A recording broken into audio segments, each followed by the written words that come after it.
Welcome to Into the End Zone. And not a lot of people made it into the end zone today, but Bob Morton and I did. And Mitch Jeter was kicking field goals. Notre Dame is going to Miami Gardens. They are in the college football playoff semifinals next Thursday night at 7:30 Eastern after tonight's 23-10 victory over Georgia, the number 2 seed. They are out. In fact, all of the top 4 seeds are out. And Bob's got lots to say, and you guys do too. We're going to take your questions, but we're going to get to Bob Morton here first. I need to find the banner to tell you to give us some questions. And before I forget, while we're waiting for people to join us, and you guys are starting to pile in here, Bob, tell them about the columns that you do, where people can find your content when they're done hearing you and looking at your smiling face tonight. Yeah, not a lot of content in terms of columns this year. There's been a lot of things going on in the Morton household. But for kind of in-game insights as we go, I try and cross-post everything at StrongNBTrue on Facebook. And so that's facebook.com/StrongNBTrue. And that is, you are getting to the moment feedback on what Notre Dame is and is not doing, and the terrible announcing done by Greg McElroy. All right. Well, we're going to turn the music down and we're going to get started. Notre Dame 23, Georgia 10. Notre Dame is now 29-3 under Marcus Freeman when they win the rushing battle. Gosh, where do we want to begin? Let's start with a conversation that you probably forgot, but let's start with what the challenge was for the team to move this game back a day. We were talking about this, how their clocks were going. What was the challenge to be able to perform at this kind of level with everything that's gone on in New Orleans with the tragedies and so forth? Yeah, you and I talked yesterday, Eric, and the one thing I said was, man, I am prepared for a lot of different things. But the idea of starting your clock in the morning, getting ready to play at 8:45, this super late game, waking up and having everything just be shifting sand. They didn't decide that it was going to be postponed right away. So you're still getting ready for a game and dealing with the emotions of the attack that happened on Bourbon Street just a few hours earlier. And then to have the game postponed, and now you've got to essentially reset your clock, kind of bring the adrenaline down, make sure your body's in really good shape. You're not really able to move throughout the city, so you're staying in the hotel, trying to figure out a way to get a walkthrough in, to try and get stretched, maybe do a little bit of therapy there because you're not getting to the stadium necessarily. And then let's not mention the fact, or forget to mention the fact, that your family is all in New Orleans for this game. And so they've got to worry about plane tickets and hotels and maybe a car rental thing. There's just a lot of stress that goes into the environment. So, and I've just never been in a locker room that was really able to get those things removed from our focus, right? That always creeps in. And so to see the team ready to play tonight, and that's the thing that I've seen the last couple of weeks, is regardless of if you liked certain, play calls or how we played at certain points, the team has been ready to play, has been ready to fight each week. And that's a really tough challenge for this coaching staff and this team. And I think you probably have to rely on a lot of veteran leadership to do that. So really kudos to Coach Freeman, to the entire staff, and to the team for handling just a really difficult situation, and the selfish part internally getting ready to do their jobs today. So it's Texas versus Ohio State next week in one semifinal, Notre Dame versus Penn State in the other semifinal next week. And so it's 5, 6, 7, 8 seeds. Let's focus first on this game, though, what's going on here before we get into the semifinals. Let's go with your 3 biggest takeaways from today, Bob. 3 biggest takeaways is Al Golden, Coach of the Year. I think that when you look at, let's just expand that a little bit. My first takeaway is this is what happens when you pay for coaches, right? Like, Notre Dame has, a top-tier defensive coordinator, and I would say top-tier offensive coordinator kind of making things work as they go. And I believe what you saw more than anything else is you saw Notre Dame out-coach the University of Georgia today. And it's been a long time since I feel like we have really been up to par with some of these elite teams on the coaching side of things. The fact that you see, Kirby Smart on the sideline after our punt fake draw offsides, and all the words I saw was they can't do that. And guess what, Curb? We can, and we did. And so I just love the fact that our coaching is really coming to shine. Number two, it's all about starting fast for this offense. If we were down 10 and not up 10, I do not like the second half for us. I don't think we can protect against some of the exotic blitzes that Georgia's bringing. I don't think that we're able to keep balance. We're able to be as creative. We didn't really have a lot of things that were working for us in the passing game consistently. And so the fact that, we are able to start fast is an absolutely incredible thing. I'm just going to go ahead and say Jalen Sneed, maybe wasn't all over the stat sheet, but his presence was felt everywhere. He was all over the place, especially starting the game. And then the last thing I'm going to say, and again, I'm not getting into individuals. We don't have a whole lot of individual stat breakers today. But Notre Dame again scores last going out of the first half, scores first going into the second half. And that is the difference that put away the game in terms of a security standpoint for Notre Dame. And so if we're able to defer and get that kind of momentum going into the second half, we're a really tough team to beat. One of the few predictions I've ever gotten right this year, I predicted Mitch Jeter would kick 3 field goals. He kicked 3 field goals. And those were huge because Notre Dame was playing with the lead a lot of times. I know Georgia struck first, but those field goals were big in terms of Georgia having to come back against Notre Dame. I'm going to work a few of these questions in early just because they're good questions. Yeah. So, go ahead. You can ask it. I'm just ready to answer. Jeff Stevens. I can't even say your name, Jeff, and it's not because I've been drinking bourbon or anything. It's because way too much of these today. Do you think Indy planned to snap the ball on the fake 4th down play? It was 1-2 seconds left. Seemed like a guess. What do you think, Bob? Jeff, absolutely not. They were not going to snap the ball. They were literally a half second away from calling a timeout. If you get a chance to go back and look at that play, which it'll probably be on some highlights because it was a turning point now. We ran 9 plays and shoot off another 4.5 minutes, after that. After that penalty, look at Jadarian Price, who split out to the right. As soon as the play gets snapped, he stops and stands. He doesn't know what he's doing, right? There was no play call, nothing to do. It was literally Riley Leonard doing the cadence, and Pat Coogan was going to snap that ball if anybody jumped off sides. And so unbelievable execution. I love the chess that Marcus Freeman was playing because everyone knows that he is like the Dan Campbell of college football. He's going to do all the kind of exotic fakes and try and get things to look a little crazy and do a fake punt. When he brought the entire offense and had Georgia sprinting out, I knew we had them when Georgia didn't call a timeout.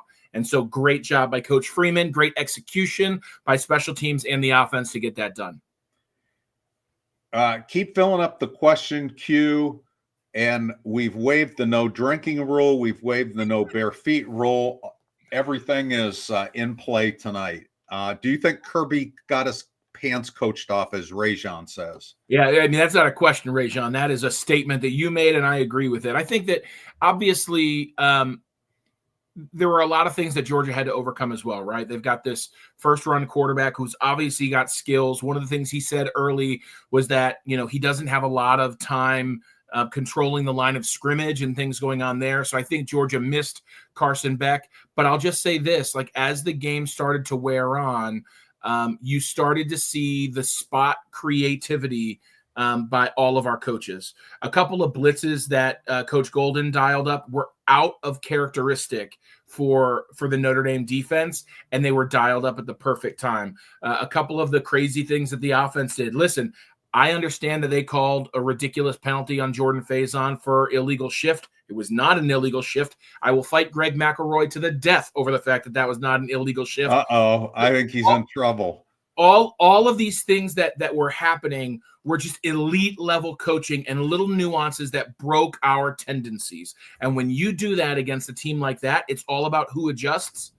And whether or not he got out coached, I say he did, simply because we won the adjustment battle. We were ready to go, and we came out of halftime, yes, with a great kick return, but everything that we did was adjusted perfectly.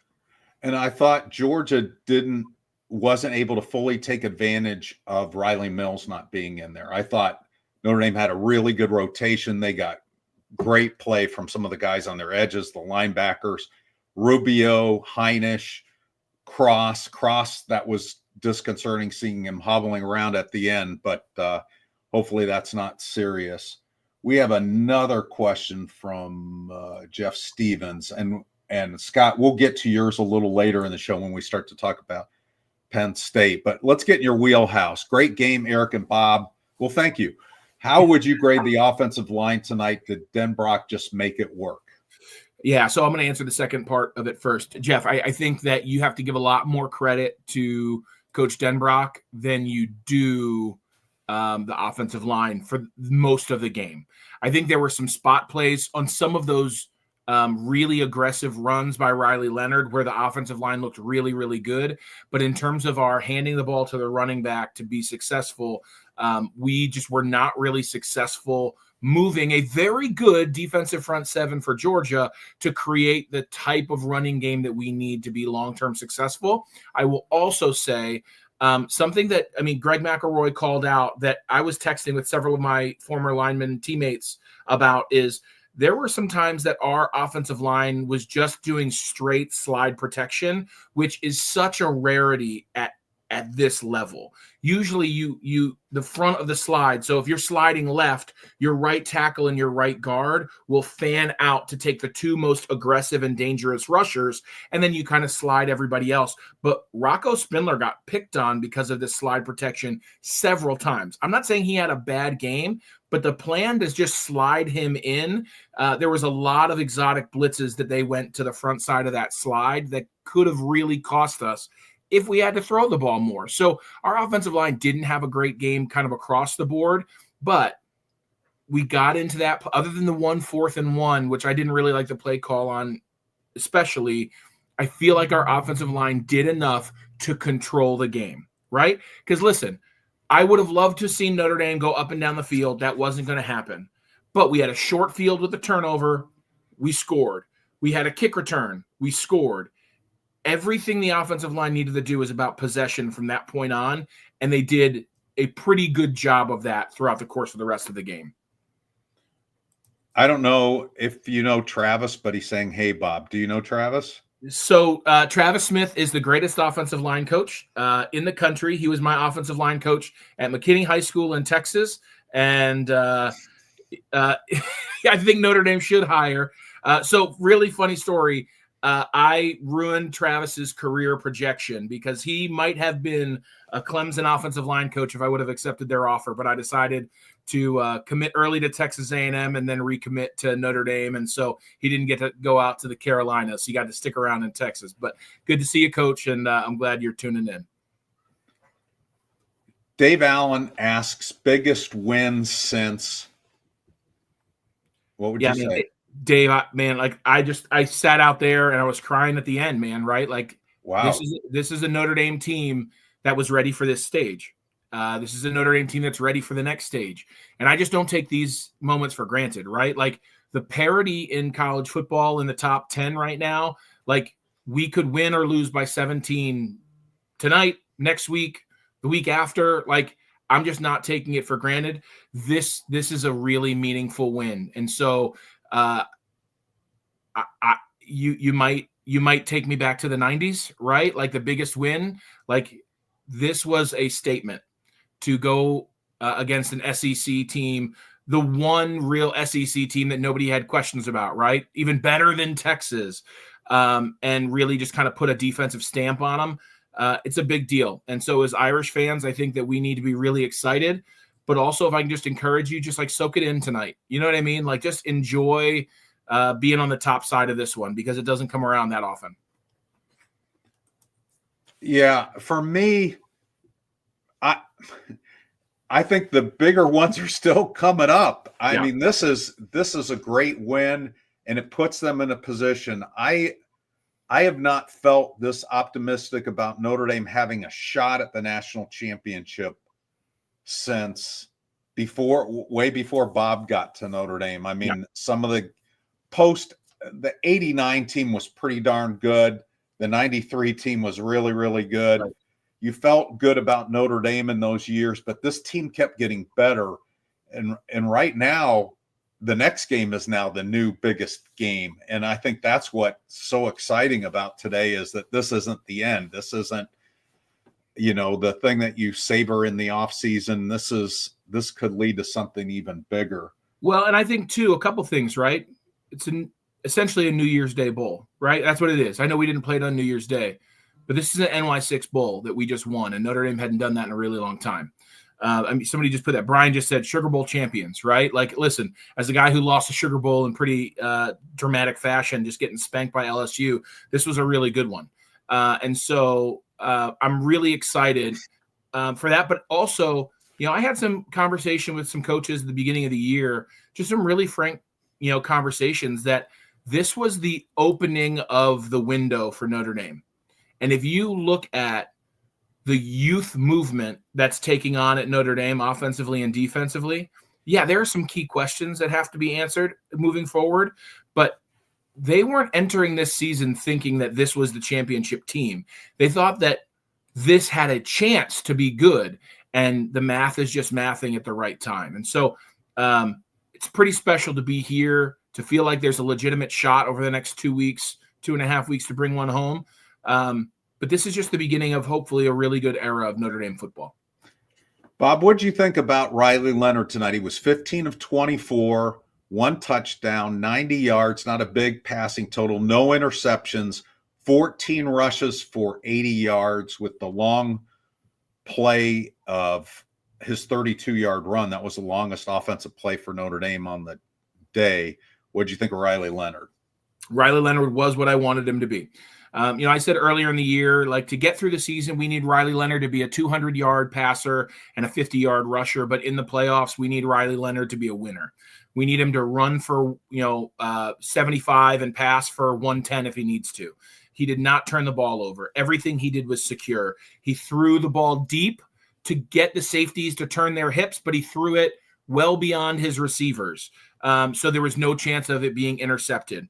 Not the play of the game, but one of the plays that let me know that Riley Leonard was locked in was the fact that he dropped back, he pump faked a ball, and then he took off. The pass was there. Like, he had a receiver on the short route, easy, but he pump faked it, pulled it down, ran for 5, and slid down. And I knew at that moment that 13 was locked in. I didn't need to worry about him trying to do too much. I'd love him to not go upside down when he gets tackled, but hell, man, like, we got 2 weeks left. You know what I mean? Like, if there's a time to go get a first down, now's the time, and he's built for this. Yeah, the turnover differential was big. It was for Georgia in all their losses. They lost the turnover battle. They were 62nd in turnover margin coming into the game today. Notre Dame was second. It showed up again today. So that was huge. Anything that you want to touch on before we move on to a little bit of Penn State talk, because I think we want to get to some of that. Yeah, listen, this is what I texted you during the game. I posted this on Strong ND True, and I'm going to go ahead and say it here, right? I know there's a lot of people here that are like hip to the times and are kind of in love with, NIL and transfer portal stuff. But I also know there's a lot of people here who just wish that the transfer portal wasn't a thing. It's ruining college football. We have to talk about Notre Dame's work in the transfer portal. Notre Dame is not a huge player in the transfer portal. We're not trying to go and replace entire classes. We're trying to bolster positions. But tonight, RJ Oben, who has not had a radically successful year, forced a fumble that led to a touchdown. That touchdown was thrown by our transfer quarterback, Riley Leonard, was also caught by a transfer in our number 1 receiver, Bo Collins, and then Jaden Harrison really sealed the game. We got him as a returner. He hasn't returned one yet. He's been smoldering a little bit in the background, a lot of energy at the receiver position, and then he breaks one tonight. That's just the 4 people who are big on the stat sheet, not to mention the other guys that are in and out of our offense and defense. Marcus Freeman has done a masterful job at bringing Notre Dame into the transfer portal. And so we talk about players of the game every week, right? I've got 2 players of the game for you. One is Marcus Freeman in mastering the transfer portal. And 2, I got to say, listen, can we all just say thank you to Brian Kelly? Because if he doesn't leave 3 years ago, this isn't happening right now. So I'm super happy that he's hanging out with his family down in Louisiana, and we've got HCMF doing big things and teaching a master class in college football. This is a good one from Mike DeVoy before we move on to Penn State, because they're going to be hard to run on. They're a better run defense statistically than Georgia. Any insights on how the bigger Georgia interior offensive line, flip side, open holes for Etienne? Yeah, I think you've really got to pay attention to the linebackers. Obviously, Eric was spot on when he talked about just the rotation of guys that were doing well, defensive line fashion. True player of the game is Junior Tuihalamaka. He had an unbelievable game, stopping the run, getting to the quarterback, just doing everything. But Jack Kaiser, Jalen Sneed, Osbury, Drake Bowen, they were all over the run game. And there were even plays that the offensive line dominated the front 7, and the running back just saw a whole lot of gold hats, and he just didn't know where to go and didn't hit the crease right away. And so just a great effort. Sometimes it's not about the ins and the outs and the X and the O's. It's just about stepping in and who can throw a punch and take a punch. And like Notre Dame was able to throw and take punches today, that's why they're on top. A couple of stats. This was the 4th meeting between Georgia and Notre Dame. No one has scored more than 23 points in any of these games, which is kind of interesting. They've all been matchups between 2 ranked teams. Georgia has been the higher ranked team in every one of the matchups, and this one goes Notre Dame's way. We haven't dug a lot into Penn State, but I do want to talk about them a little bit. They are a difficult matchup defensively. Their standout, Abdul Carter, he's All-America defensive end. He did not play in their quarterfinal game the other night against Boise. It was an undisclosed injury, so we'll have to dig in to find out whether he's going to play. But Bob, if you have any thoughts on this question from Scott, and then I'll jump in there too. Yeah, here are my thoughts. I think that what we do in terms of kind of running between the tackles and having a little bit of window dressing in the backfield can be really effective against Penn State. I think Eric mentioned they're statistically a better run defense than Georgia. I think Georgia just has a lot of size and speed up front. And you saw, if we really were in a back and forth game with Georgia, I actually liked our running backs getting to the edge. I didn't like throwing out there, but I liked our ability in a foot race to get to the outside against Georgia. We've got more speed than people give us credit for. What worries me about Penn State really is their 2 edge rushers against our tackles. When you look at the game our offensive line had, I was very happy to not say Anil Wagner and Anthony Knapp's name an awful lot, but they were in the lap of Riley Leonard a lot, even when they were on their guy. And so when you're going against elite pass rushers, you've got to find ways to neutralize them. We have not been an extraordinarily good screen team or draw team. And so it'll be really interesting to see if we can neutralize their rush. But ultimately, if you want to slow down their rush, you got to run right at them. And I played against some really good pass rushers. I played with some really good pass rushers. And I'm going to tell you what, the thing that if you told me I have to block Justin Tuck, who was a defensive end and not a tackle like he was in the NFL, I'd rather run right at Justin Tuck than run away from him. He's just too fast. And so I think you're going to see us really trying to run right at the X factors to put them in a position where maybe they have to do what they do worst more often. Yeah, for me, Penn State stats aren't as good as Georgia's. I mean, Penn State stats are better than Georgia's just across the board, offensively and defensively. They didn't play the schedule Georgia did either, so you have to temper that down a little bit. the one thing is, I think their running game is hitting at the right time, and I think Drew Aller is playing the best football of his career at the right time. If you guys remember, in that same cycle that Notre Dame took Steve Angeli, Drew was not early in the cycle a ranked quarterback. He was a 3-star guy outside the top 250. Tommy Rees kind of put him on the back burner for too long. Notre Dame could have had him had they made the move earlier, but I think things have worked out for both teams, but it's going to be really interesting to play against him. But Penn State has a lot of balance. They have not won a big game yet like Notre Dame has this year, but they've certainly challenged teams that were really good. They played them very well. And so I've been of the opinion that Notre Dame has been the slightly better team all year, so I'm going to have to live with that as we go into it. But yeah, very good defense, very good tight end. Drew Aller is Penn State, at least as a team, is 10th in the country in pass efficiency. But again, they're going against the number 1 pass efficiency defense. Yeah. Leonard Moore, my gosh, he's going to be, he was a freshman All-American this year. He's going to be an All-American next year. So that's my early scouting report against Penn State. What do you think in terms of, and there's nothing that can be done about it, but Penn State having 2 more days of prep time, 2 more days of recovery time? I think that there's an inside the locker room, outside the locker room discrepancy in how you talk about it.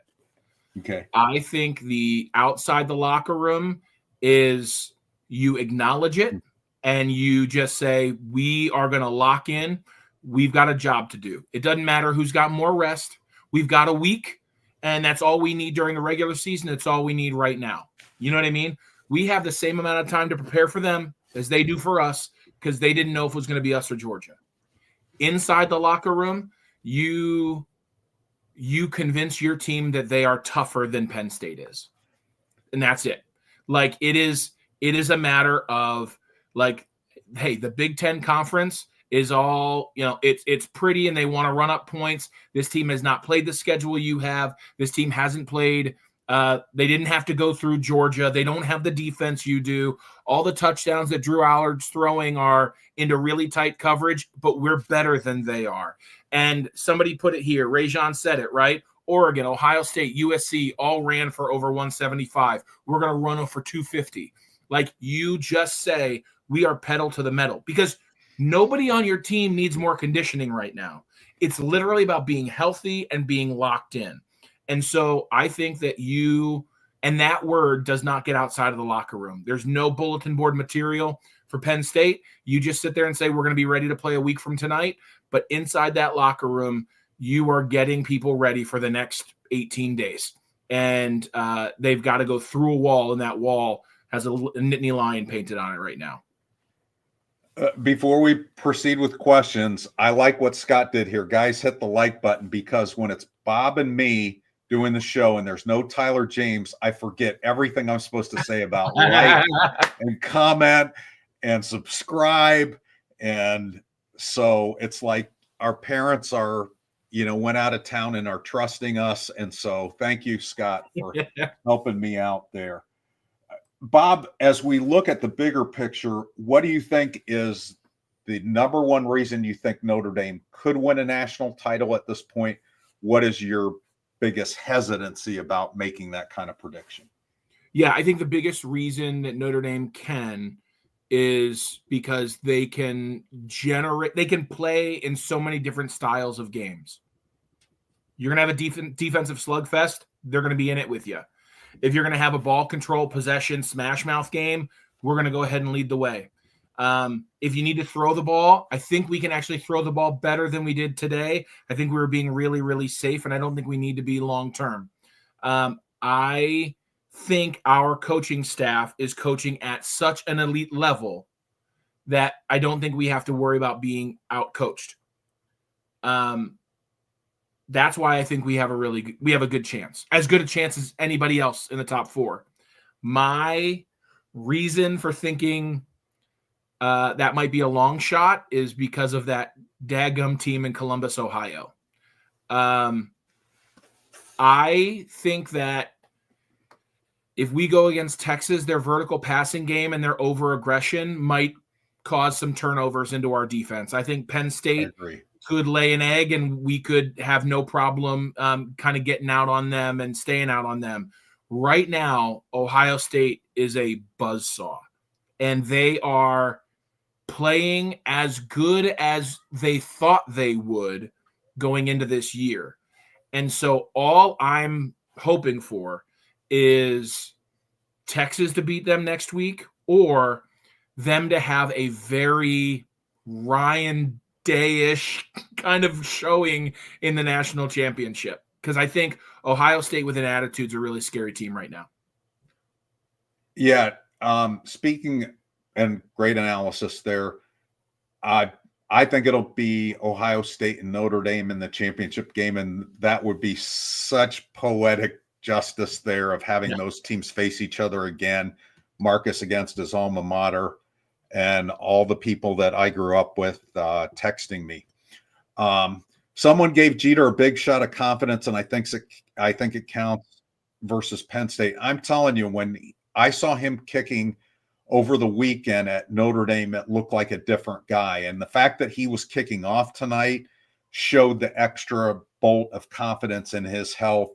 He was nailing 56, 55, 54 yarders when I was watching him. Now, nobody was trying to block them, but I mean, it was clearing halfway up the goalpost. It was clean in the middle.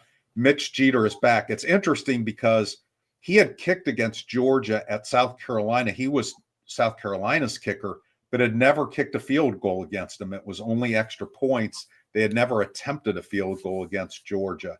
I think it's a really interesting point. You look at, I'm going to say last week against IU, that third kick had a really low launch angle that I wasn't very happy to see.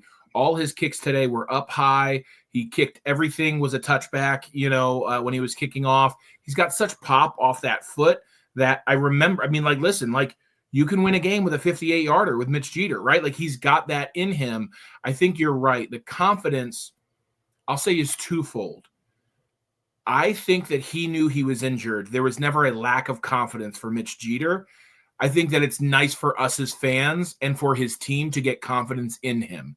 And that's what we saw today. He drilled those three. Was Love's brace on the same knee he already hurt? Yes, it was on his right knee.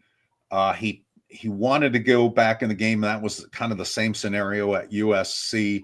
We'll have to see what his status is. I thought Jadarian ran hard. It was too bad that the one play got called back because of the hold. That was a nice play on the outside. And it was a hold. I didn't like it, but it was. Yeah. Aeneas Williams was very close on that third down conversion, but wasn't quite there. That was the right call there too.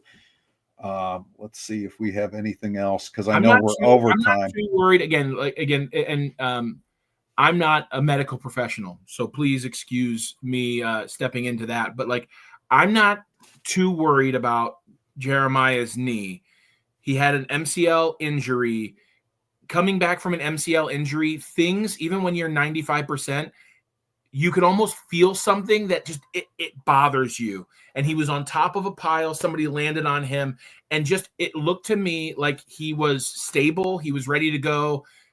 Jeremiah Love in a knee brace is still better than 98% of all running backs in the country. And so I think given a week, he'll come in.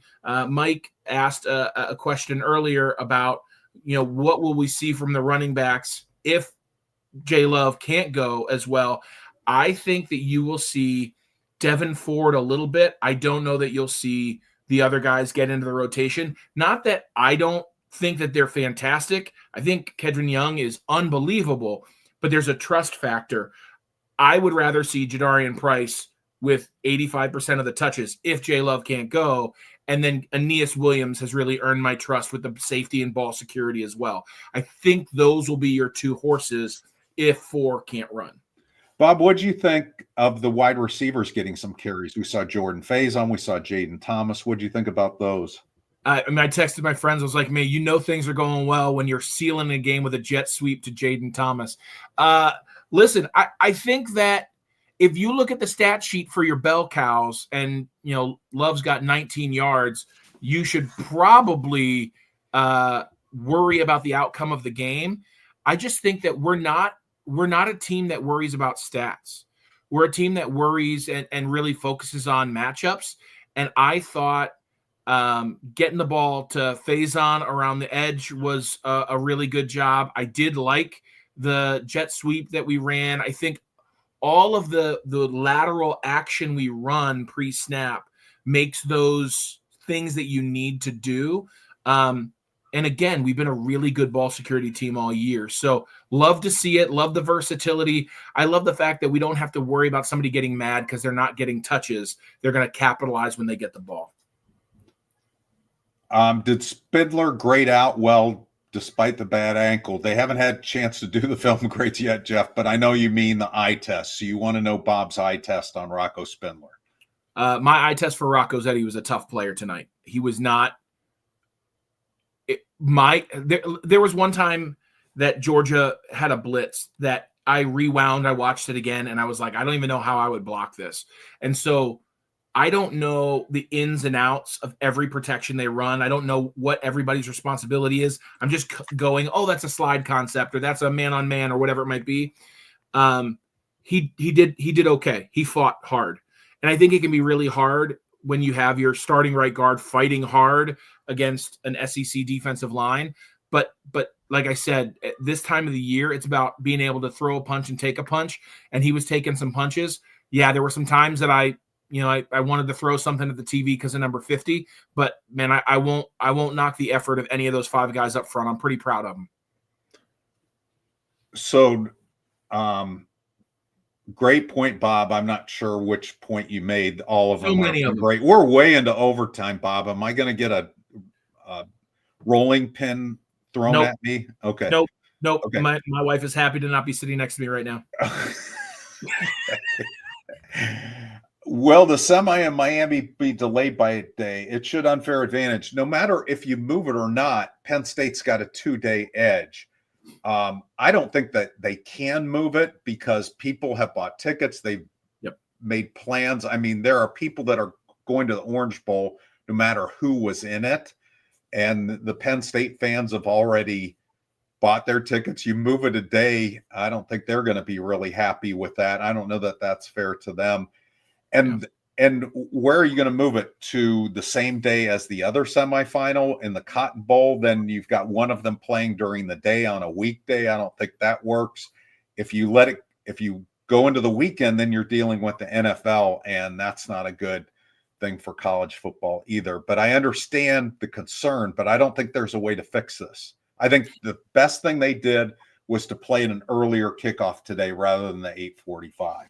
Yep, and I think the team. I mean, you're not. I think that the team, if I had to guess, is on a flight home. You know what I mean? Like they're going to get out as quick as they can so they can get back to, business as usual. I think you've got 7 days to prepare, right? And I think that is what you have normally.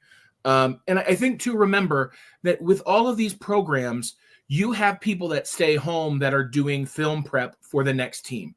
Right. You've got analysts who are, doing things that are kind of running the film and chopping it up so the coaches can look at it. And we knew Penn State was going to be our opponent 2 days ago, and they didn't know we were going to be their opponent until today. So yes, for rest factor, there's an advantage, but let's be real now. We didn't have a whole lot of rest going and playing Georgia. Matter of fact, none of the top 4 teams that had all the rest came out of the quarterfinals with a victory. So I'm going to go ahead and keep that language. Hey, listen, we don't have as much time, so we don't have as much distraction. We're going to go business as usual and beat the Nittany Lions. Okay, the last question, unless there's a Pulitzer Prize winner, do you think there were too many penalty calls? I was surprised, Legina, that there were as many weird penalties that you have that poor walk-on quarterback from Georgia who ran into the referee. You know what I mean? Like not even a sideline warning. You just had sideline interference kind of off the go. And then you had on us, you had the motion the illegal motion or illegal shift penalty that I disagreed with. And then you had the delay of game penalty on Jack Kaiser on the punt. You had the two. So that was, they were thinking that he was messing with them, trying to bait them offsides. Is that what was the? Yeah. It was they've done a better job throughout the year of when they call delay of game, they'll talk about, simulating a snap count, which is kind of a garbage call on a punt because you don't use a cadence, right? So like, so my answer to that is yes, I think so, Legina. I don't like the ticky-tackness of the game, but I do think in terms of during the play penalties, the crew did a pretty good job. I will say this, in case anybody can remember the two plays. I did not like the original pass interference call on Christian Gray. Yes, there was contact, but I thought there was more contact on a Georgia defender the next series. And I am going to put my foot in the ground and say that pass interference on Jack Kaiser towards the end of the game was baloney. In high school, you have to turn for the ball or else it's a penalty no matter what. But in college, you've got to make significant contact. And that ball was so underthrown that there was no significant contact. I really wish that they wouldn't have got him on that one. But you know what? Kirby Smart still ended up with a loss, so I'm happy. Okay, first day of class for next semester is January 13th, which is a couple of Mondays from now. So that'd be after the semifinal game, but before the national championship, if Notre Dame is going to make it to that point. And then there was one more question. This is like proposing on the Jumbotron. I just hope Bob can join us after the game next Thursday. And Bob says, "Oh, I'm in, man. This is it's going to be a pretty cold day in a really hot place, or it's going to be a really warm winter day when I'm not logging into the end zone 5 minutes after the final whistle. So, rain or shine, win or loss, no matter what, I'm here." Okay. Well, we went way over what we normally do, and so we appreciate Bob. We appreciate all your questions, your comments, everybody tuning in. And I appreciate the fact that we didn't have to do this at 1:20 in the morning like we did the last time. But whatever it takes, thanks for joining us. Tyler and I will be back later tonight with a non-live show called Post Game Takeaways. Football Never Sleeps, Monday night at 7. Bob, people can find your content at? Facebook.com/strong ND True. Strong and true. Like, subscribe, send flowers and chocolates to Bob's house, and we'll talk to y'all later. Go Irish.